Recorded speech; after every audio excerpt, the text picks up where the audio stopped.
Good morning, good evening, good night, Eagle MMA family. This is the truth about Ian Garry.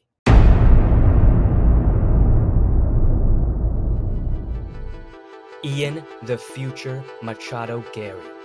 Some say soy boy, cuck, despicable, piece of human garbage, brain-dead mongoloid.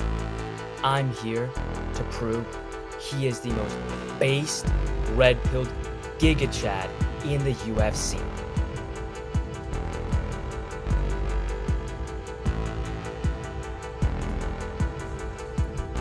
Ian Machado Garry was born in the early 1800s in Portmarnock, Dublin, Ireland, to his satanic witch mother and his based alcoholic father.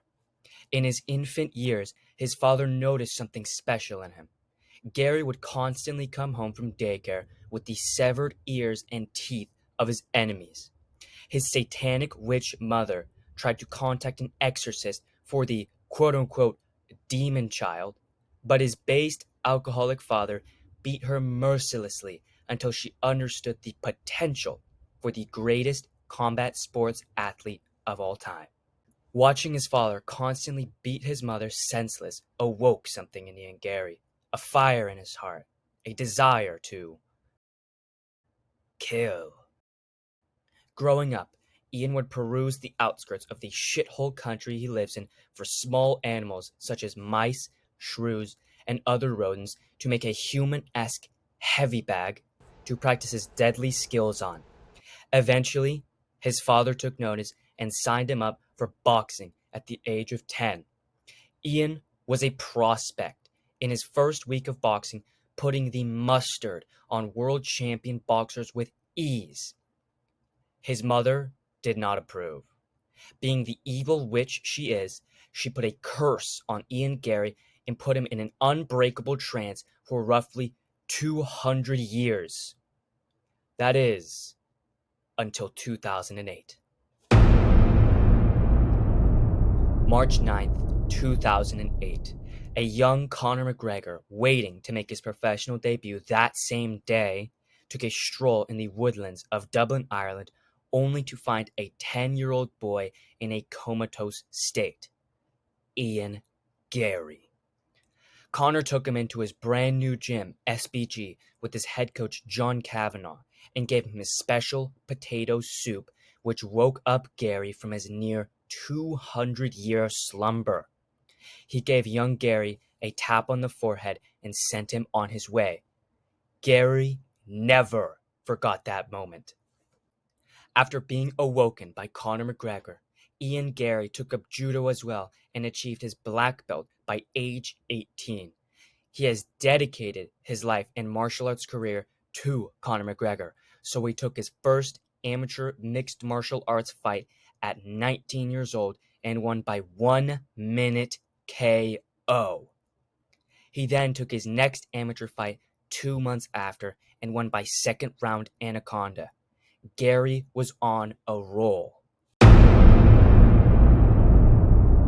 Ian Garry fought Andreas Binder on March 25th, 2018, in which he fought a razor-close decision to where the judges completely robbed him. Garry was crushed. He contemplated quitting martial arts forever and becoming just an average Joe. But then he remembered who saved him, what he dedicated his life to. He was not going to let some robbery dictate his whole career. He was going to punish every single person he fought. No mercy.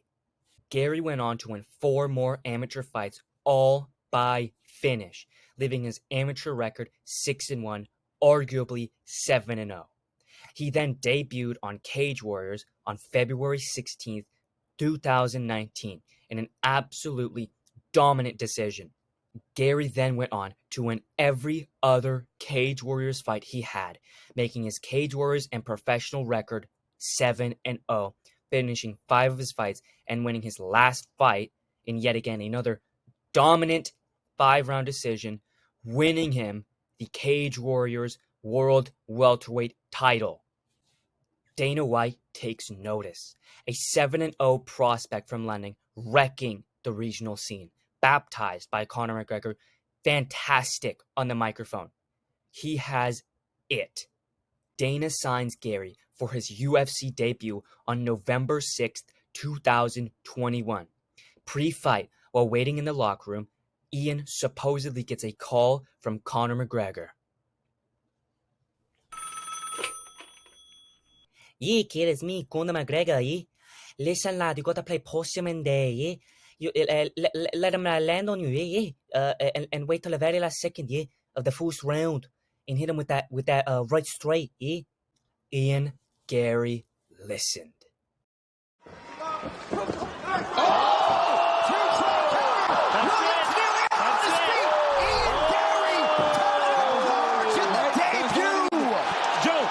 That's the one you said he was.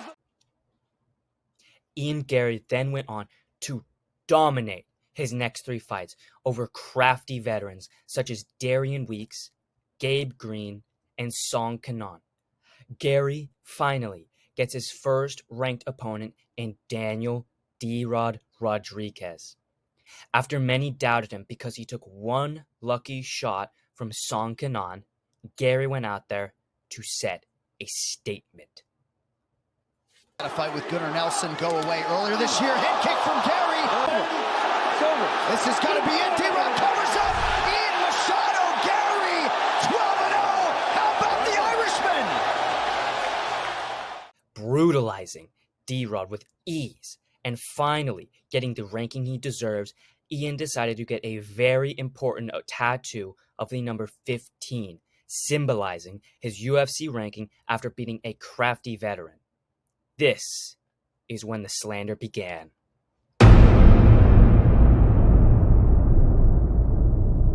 YouTubers such as the MMA Guru and others started to notice that Ian Garry had changed his last name to Ian Machado Garry in his fight with Gabe Green.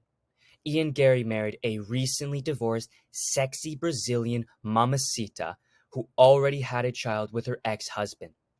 Being the ultimate mega gigachad he did not give a fuck. He married that sweet Brazilian ass and eventually got her pregnant. To ensure his children felt included, he took on his wife's maiden name, Machado, so they could be one great big family. What a selfless act, you might say. Well, others felt differently. Well, we move on to another fighter, Ian Garry. The annoying one, okay? He's been saying a lot of things that are just so ridiculous, and I just feel like he has no business getting away with it. But to me, it seems like Ian Garry is exhibiting a pattern of toxic racism. Despicable statements from ungrateful people, not acknowledging Ian Garry's selfless personality and loving nature. But Ian Garry does not care.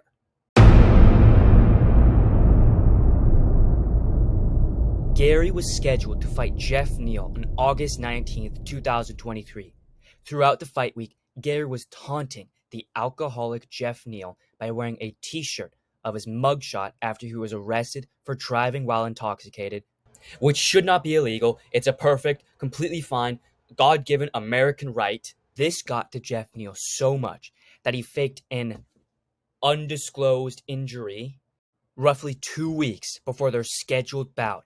This put a chip on Ian Garry's shoulder. He then got a late replacement of Neil Magny.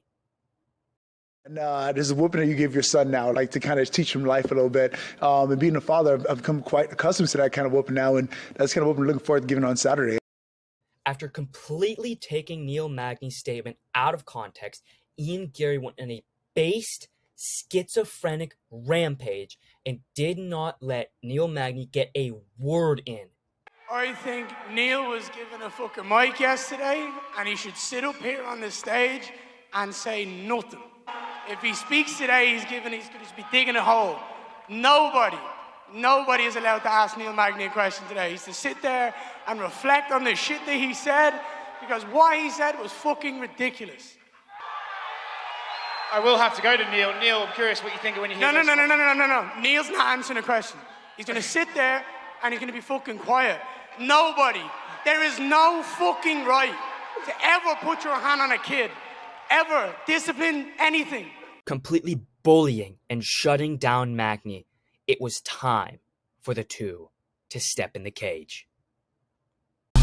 Garry dominated from the first second to the last, putting a striking clinic on Magny and purposefully not finishing him and flipping him off at the final bell just to take the soul out of him.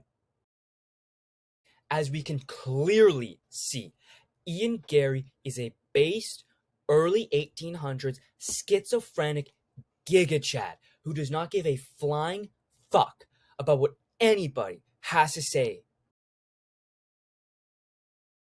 He is Ian the Future Machado Garry. So thank you guys for watching this video. Like, comment, subscribe. Do you agree?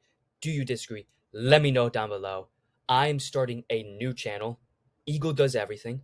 I'll be posting a video there of my recent camping trip in the next couple of days, and I'll be posting there at least once a week. So if you want to go follow that and see me do a bunch of random shit, a lot of outdoor things, just a bunch of random shit, right? Whatever I fucking feel like, right? Go subscribe, right? Here's the channel name, link down below.